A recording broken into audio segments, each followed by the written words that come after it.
بسم اللہ الرحمن الرحیم۔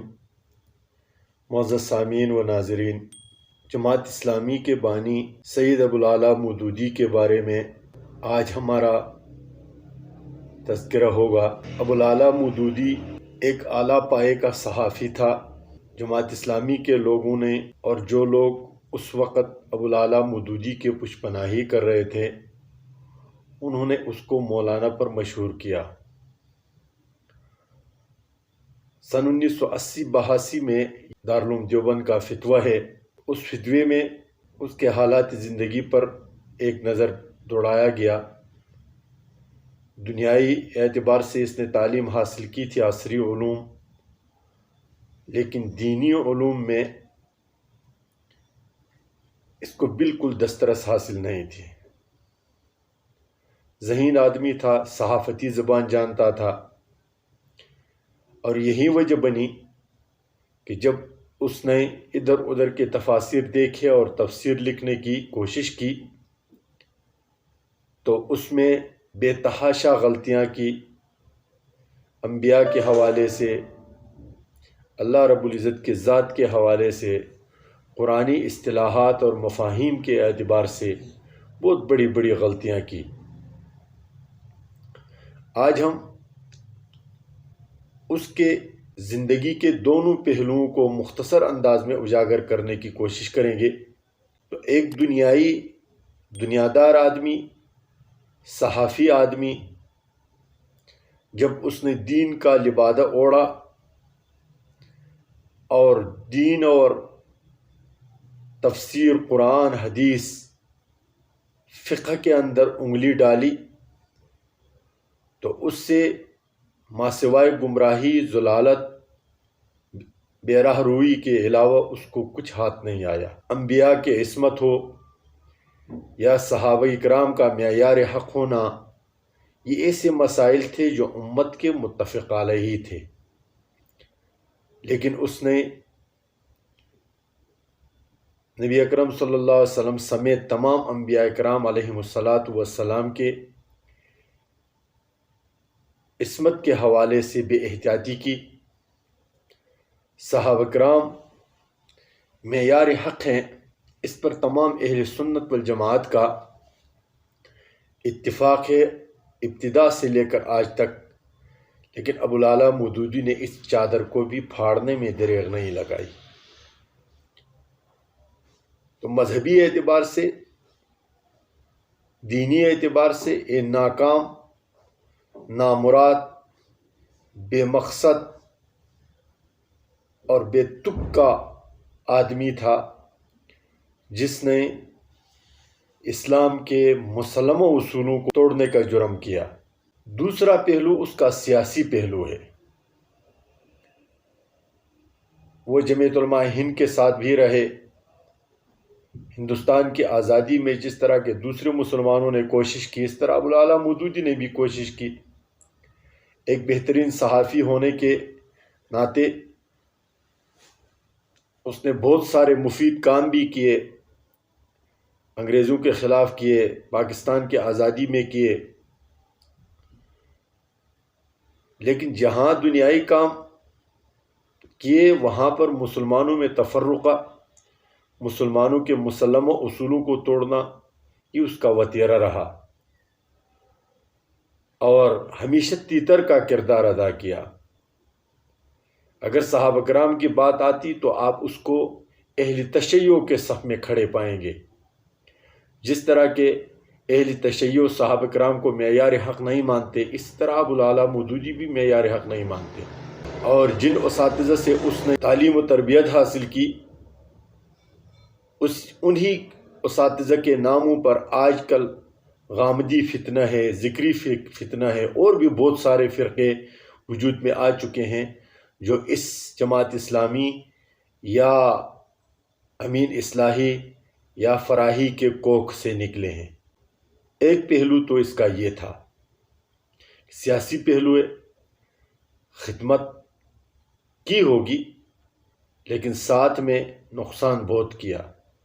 اس لیے علماء نے لکھا ہے کہ جو نقصان ہے دین کے اعتبار سے، وہ اس کے نفع سے بہت بڑا تھا۔ یہ ابوالعلا مودودی کے زندگی کے دونوں پہلوؤں کا مختصراً جائزہ ہے۔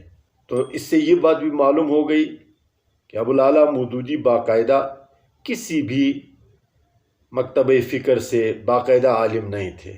اس کے سوانے میں خود جماعت اسلامی والوں نے لکھا ہے کہ صرف 6 مہینے دینی تعلیم حاصل کی۔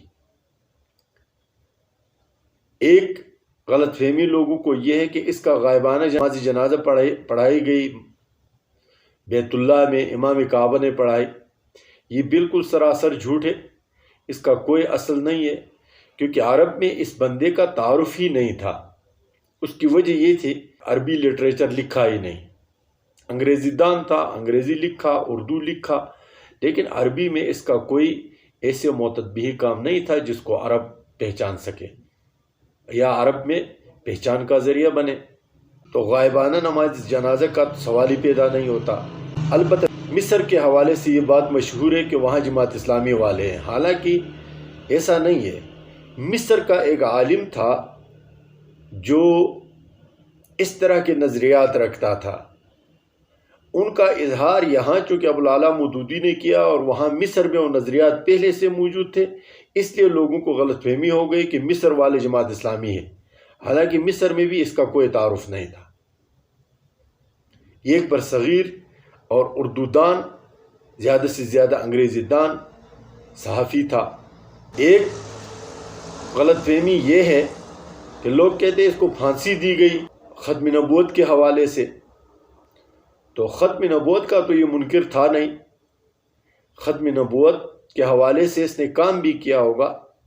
مسئلہ ختم نبوت اس نے ایک رسالہ بھی لکھا جو بہت مقبول بھی ہوا، لیکن اس ختم نبوت کے حوالے سے اس کو پھانسی کا حکم ہوا اور پھر شام اور عراق اور پتہ نہیں کون کون سے ممالک نے مداخلت کر کے روکا۔ تو یہ خالی اس کے مرتبے کو بڑھانے کے لیے بھی کسی نے واہی تباہی بات کہی ہے، اس کی حقیقت کے ساتھ کوئی تعلق نہیں ہے۔ جماعت اسلامی کے بھی 2 پہلو ہیں۔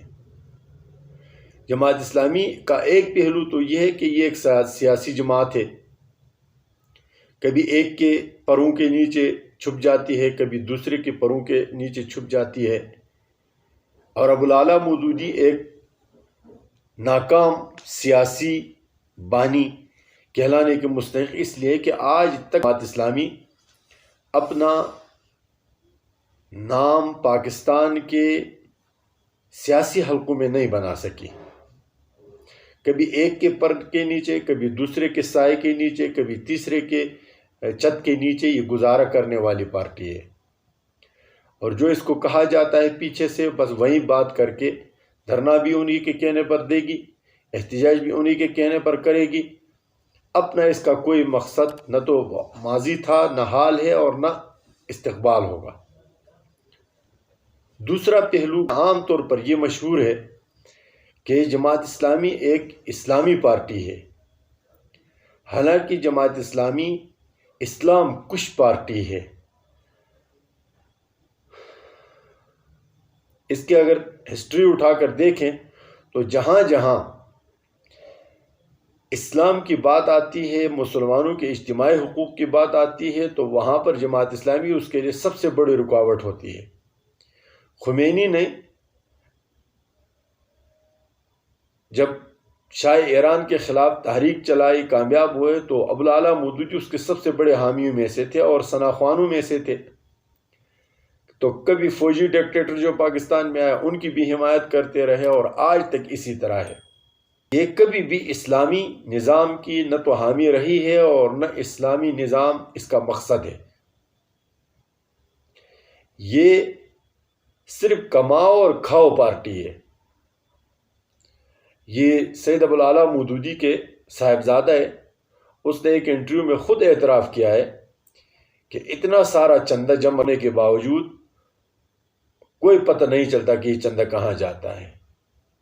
کرپٹ ترین پارٹی ہے، چونکہ یہ ایک تنظیمی کرپشن ہے، اس وجہ سے منظر عام پر نہیں آتا کیونکہ اس کا کوئی دستاویز نہیں ہوتا۔ یہ اسلامی پارٹیوں کے جو متحدہ مجلس عمل تھی اس کا بھی حصہ رہے، حکومت میں آئے، اس کے بعد یہ عمران خان کے ساتھ رہے، تو ہمیشہ دوسروں کے چھتری کے نیچے انہوں نے اپنا کام چلایا.